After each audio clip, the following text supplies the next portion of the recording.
السلام علیکم dear viewers, کیا آپ کے گھر میں کوئی شخص بار بار بخار میں مبتلا ہو جاتا ہے؟ کیا کوئی میڈیسن لینے کے باوجود بخار بار بار واپس آ جاتا ہے؟ کیا ہر بخار صرف جسمانی بیماری کی علامت ہوتا ہے یا بعض اوقات اس کے پیچھے کوئی دیگر اسباب بھی ہو سکتے ہیں؟ اور کیا قرآن و سنت میں بخار کے لیے کوئی علاج موجود ہے یا نہیں؟ آج کی ویڈیو میں ہم بخار کی طبی وجوہات، اس کے جسم پر اثرات، اسلامی تعلیمات کی روشنی میں بخار کی حقیقت اور قرآن و سنت سے ثابت روحانی علاج کے بارے میں تفصیلی بات کریں گے۔ ویڈیو کو آخر تک ضرور دیکھیں، کیونکہ آخر میں ایک ایسا عمل بتاؤں گا جو بہت سے لوگ پڑھتے ہیں اور اللہ تعالیٰ ان کو بخار سے محفوظ بھی رکھتا ہے، اور اگر خدا نخواستہ کسی کو بخار ہو جائے تو یہی عمل کرنے سے آپ تندرست اور صحت مند ہو سکتے ہیں۔ چلیے شروع کرتے ہیں۔ سب سے پہلے جان لیتے ہیں کہ بخار کیا ہے۔ بخار بذات خود کوئی بیماری نہیں، بلکہ جسم کا ایک ڈیفنس سسٹم ہے۔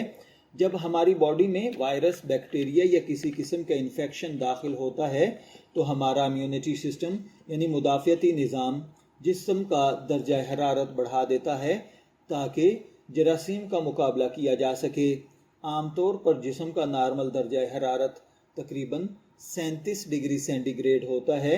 اگر یہ 38 ڈگری یا اس سے زیادہ ہو جائے تو اسے بخار کہا جاتا ہے۔ بخار کی عام وجوہات کیا ہیں؟ ان میں وائرل انفیکشن، بیکٹیریل انفیکشن، نزلہ زکام یا فلو، گلے کا infection, pneumonia, typhoid, malaria, dengue, پیشاب کی نالی کا انفیکشن، جسم میں سوزش، شدید گرمی یا ہیٹ سٹروک۔ بعض اوقات بچوں میں ویکسین لگنے کے بعد بھی ہلکا بخار آ سکتا ہے۔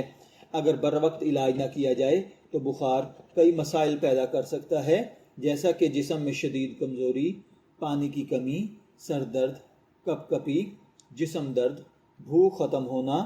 بچوں میں بعض اوقات بخار کی وجہ سے جھٹکے بھی لگتے ہیں۔ اگر بخار بہت زیادہ ہو یا کئی دن تک برقرار رہے تو فوراً ڈاکٹر سے رجوع کرنا چاہیے۔ یہ بات بھی سمجھنا بہت ضروری ہے کہ اسلام ہمیں یہ تعلیم دیتا ہے کہ بیماریوں کے طبی اسباب بھی ہوتے ہیں، لہٰذا ہر بخار کو جادو، جنات یا نظر بد سے جوڑ دینا درست نہیں ہے۔ پہلے طبی معائنہ کروائیں اور ڈاکٹر کے مشورے پر عمل کریں۔ اگر ساتھ ساتھ روحانی علاج بھی کرنا چاہیں تو وہ دعا اور قرآن پاک کی تلاوت کی صورت میں کیا جا سکتا ہے۔ قرآن مجید اللہ تعالیٰ کی طرف سے شفا ہے۔